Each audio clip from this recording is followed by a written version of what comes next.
How do you balance the art of creativity with the precision of technology, especially in a fast-moving space like advertising?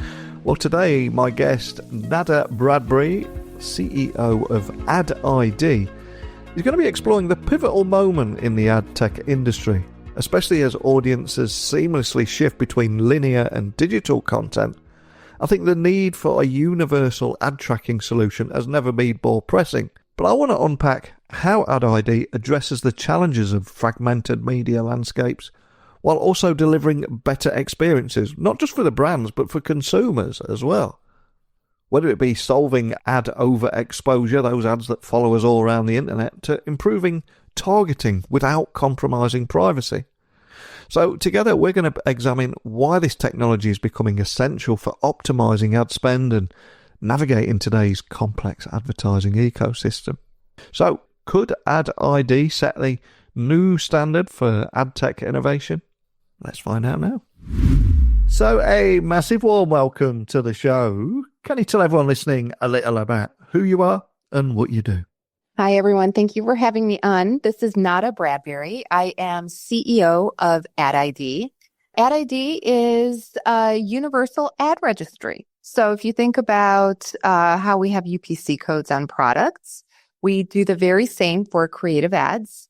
All creative ads have an ID attached to them. In the US, AdID is the ad registry of choice, and it carries metadata with it. So it'll tell you data about the ad. How long is the ad? What brand is in the ad? What is the sub-brand? What kind of ad is it? And it helps the ecosystem, especially in today's day and age where things are so complex and fragmented. It helps the ecosystem understand where to serve ads, how often to serve ads, and how to measure them on the back end. So in a nutshell, UPC for ad creatives. Love it. And every day on this podcast, I always try and get people thinking differently about how technology impacts our lives and just about everything that we do. And also a lot of things we take for granted on the internet and we don't know what's going on behind the scenes. So as audiences increasingly switch seamlessly between linear and digital content, I've got to ask, how does this shift create this critical need for universal ad tracking solutions like AdID, like the things we're talking about today? Could you possibly set the scene on why this is such a big deal? Absolutely. So let me set the scene 20 years ago when all we had was linear television and things were so easy. Yeah. That's when AdID was created. So, even back then, we saw a need that you need to be able to document and track and have more efficiency within the marketplace when serving advertisements.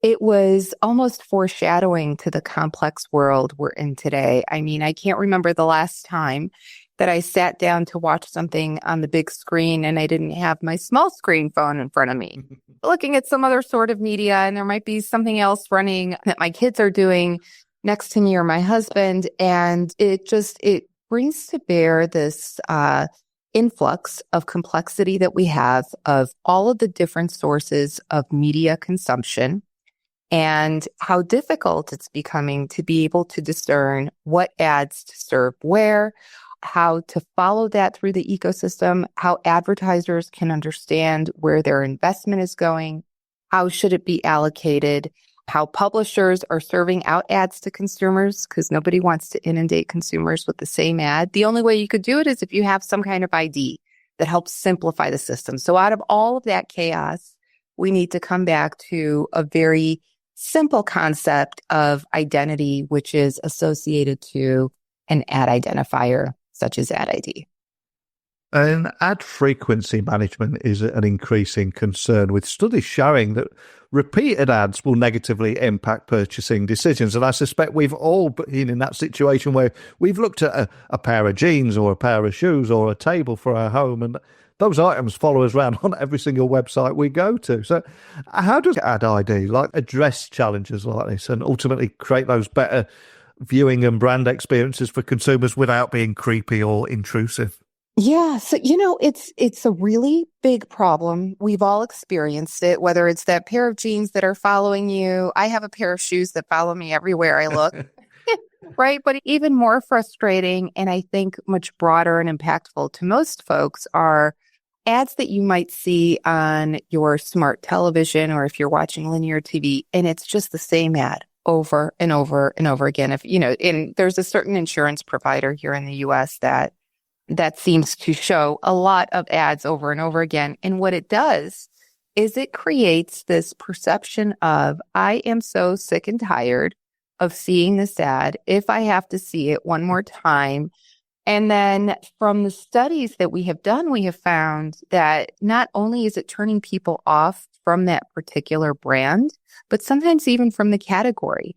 And if you take a step back and think about the fact that companies are pouring millions and millions of dollars into advertising to gain consumers in business, and they might actually be doing the opposite, it's terrifying. It's such a waste of money.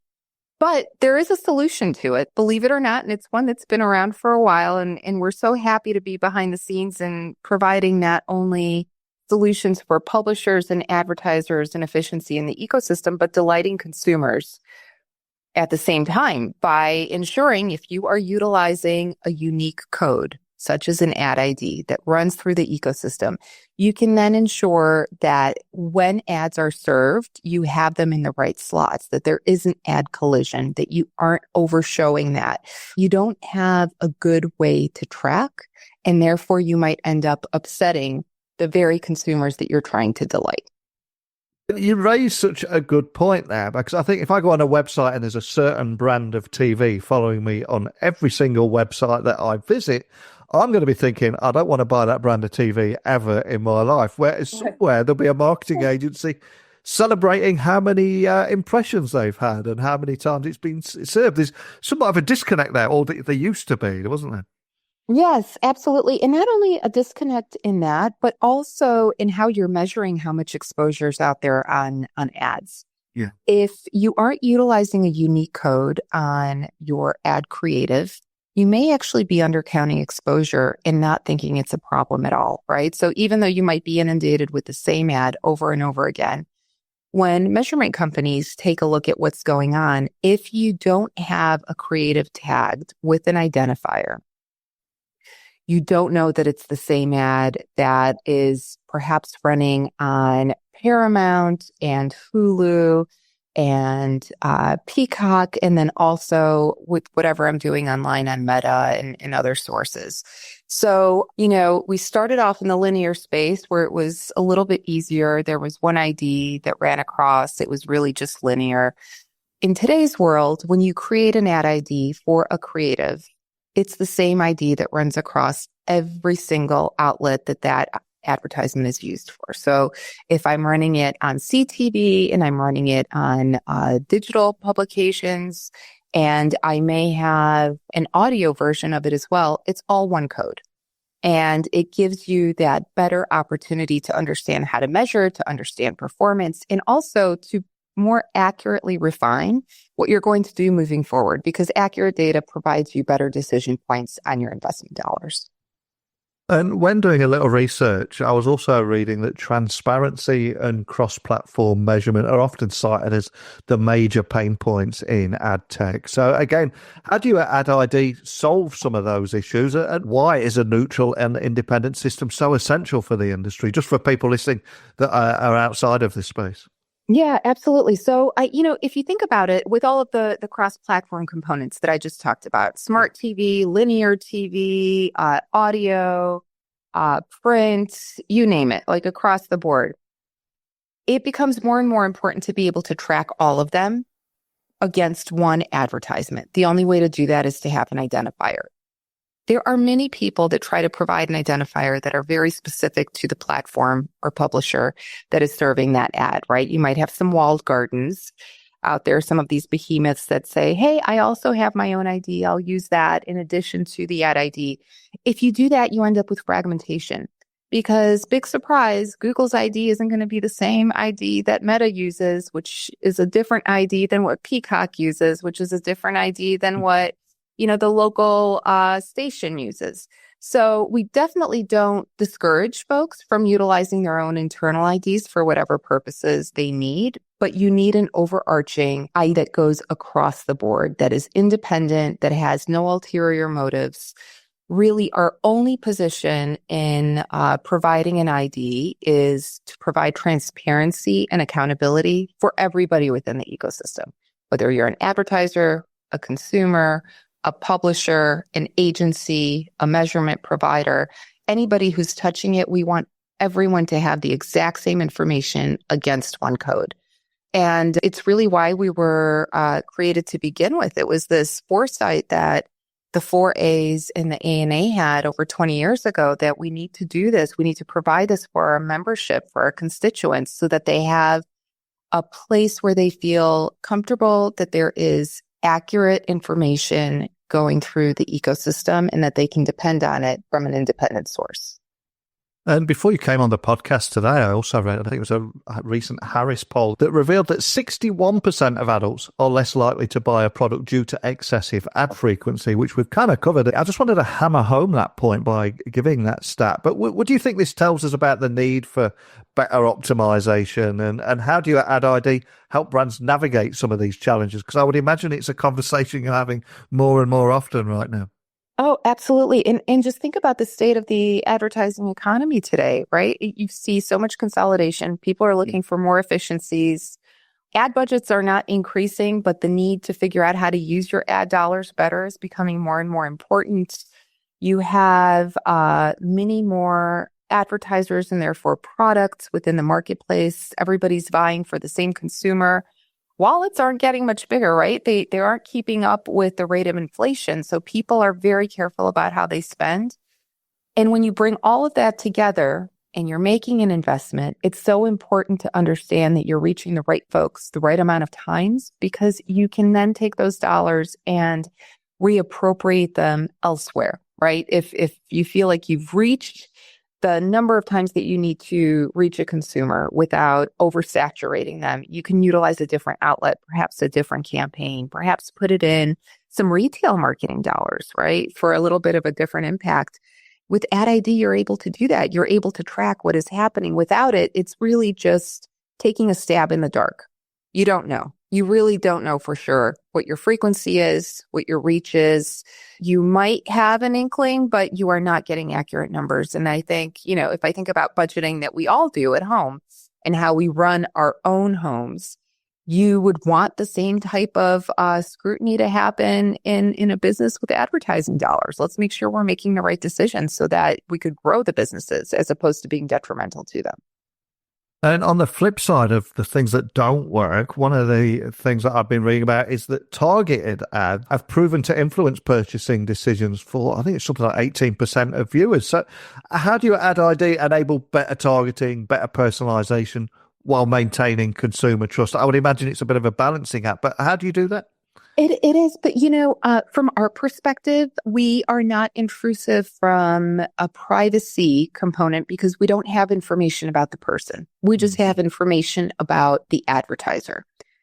And therefore, if through privacy-minded processes, folks identify as having interests in different types of products and services, they could utilize the metadata that comes along with our advertising information through the AdID that helps streamline and target individuals so that you're getting the experience that you want to get, which I also think is quite transformational. Even if you just think about a few years ago, people didn't want to be targeted, right? Everybody was a little bit nervous about what would happen. But I think the younger generation has really brought to bear that if you use it appropriately, people want to see what they want to see. And you're better off understanding what people would like to see so that you could provide them with those options and they can make decisions on advertisements that cater to their interests and what they're looking to buy. So it's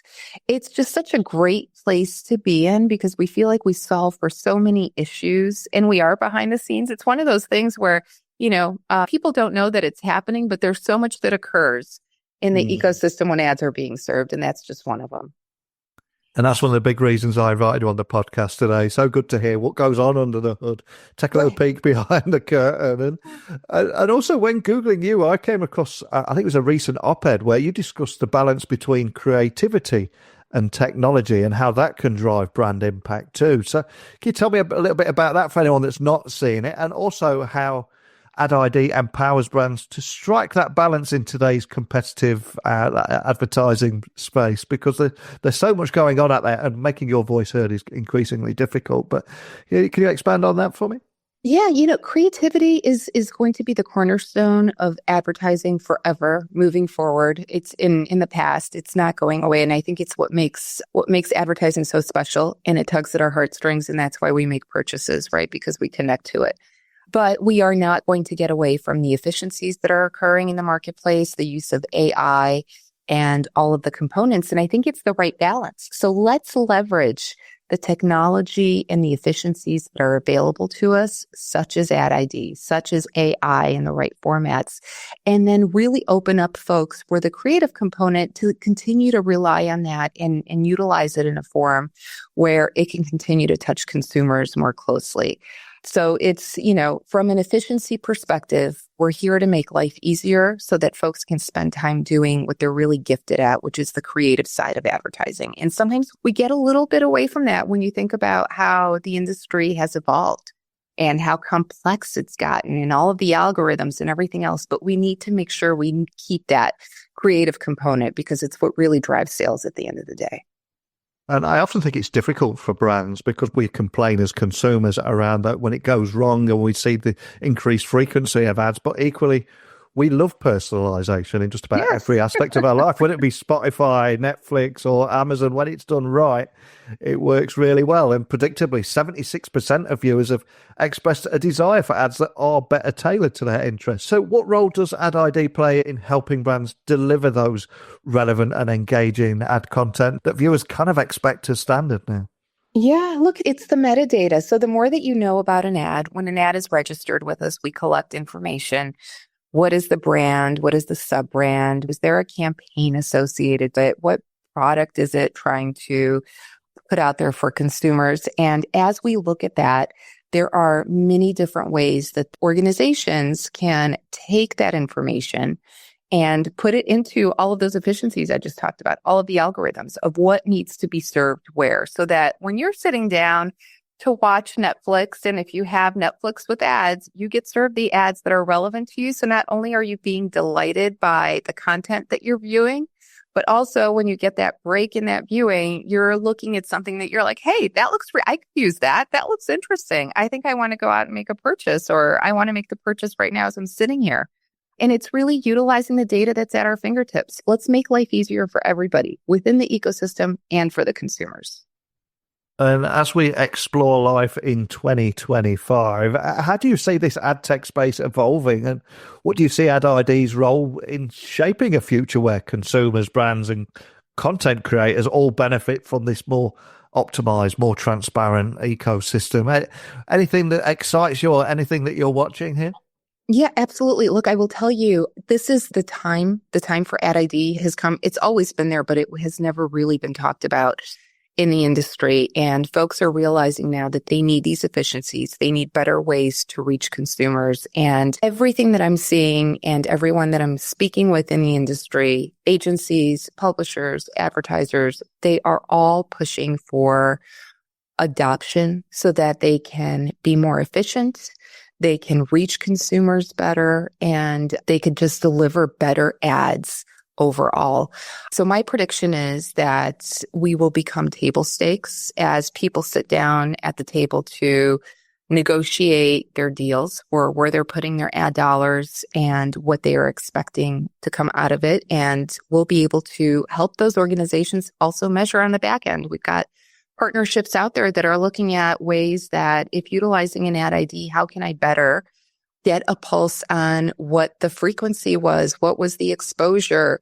Did I get any return on my investment? And I think you're going to see a huge reliance on something that's just been running behind the scenes all this time. And, now folks are going to start lighting up all of this additional value that they can garner out of it. So we're really excited and we're just looking forward to all of the things that we could do. On the tail of that, we also have been working really closely with global organizations. So with the IAB Tech Lab, we have been one of the founding partners of what is called ASIF, and that's the Ad Creative Identity Framework that is utilized globally. And it provides context as well as a framework and recommendations of this is what ad registries need to look like, and this is what they need to do on a global basis. And AdID has been the foundation for that. So everything that we've been doing here in the U.S. is becoming the global standard for how it's utilized in countries worldwide. Well, thank you so much for sitting down with me today and allowing us all to have a sneak behind the curtain at the kind of thing, or how this industry works, how we can banish those dreaded ads that follow us around the internet. It's so good to see. And before I let you go, I'm going to ask you to leave everyone listening with one final gift. You've left us with your insights, but can you now leave me with either a book that means something to you that we can add to our Amazon wish list, or a song for our Spotify playlist? Guilty pleasures are allowed, but what would you like to leave us with? Oh, my goodness. Well, I will give you my guilty pleasure song. I am quite fond of the Immigrant song by Led Zeppelin. Maybe it ages me a little bit, but it's a great pump up song. And I'm the daughter of immigrants in the US. And it's just, I think it speaks to everybody. It pumps you up when you need to go out for the day and really knock things out of the park. That is not a guilty pleasure. That's one of the greatest riffs of all time in that song, right? So that's a great choice. I'll get that added straight to the Spotify playlist. And again, for anyone listening wanting to explore more about AdID, everything we've talked about here, I will add a link to your op-ed that we mentioned a few moments ago. But anywhere else you'd like to point everyone? No, just our website, ad-id.org. I'm on LinkedIn, Nada Bradbury on LinkedIn, and the op-ed would be great. This was such a pleasure. It's always such a joy to talk with you. Thank you so much. I really appreciate you taking the time to sit down with me. We covered so much in 30 minutes. I'd love to get you on a little bit later in the year, see how things are continuously evolving. But more than anything, thanks for joining me today.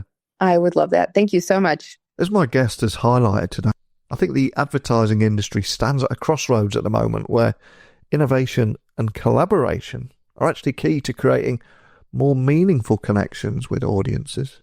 And I think that AdID's universal tracking system is certainly a step forward in reshaping how brands approach ad frequency, measurement, and personalization, so they can deliver benefits not just to businesses, but also consumers that are seeking more relevant and less intrusive ad experiences. So, big thank you to today's guest for shedding light on these critical topics. But what are your thoughts on technology like AdID? How do you see it influencing the future of advertising, especially if this is your area of expertise? I'd love to hear your perspective. If you want to come on the podcast, if you want to ask a question or anything at all, remember LinkedIn, Instagram, X @NeilCHughes, and my email, techblogwriter@outlook.com. But I've taken up far too much of your time today, so it's time for me to get out of here, and I'll return again with another episode for you tomorrow morning. Bye for now.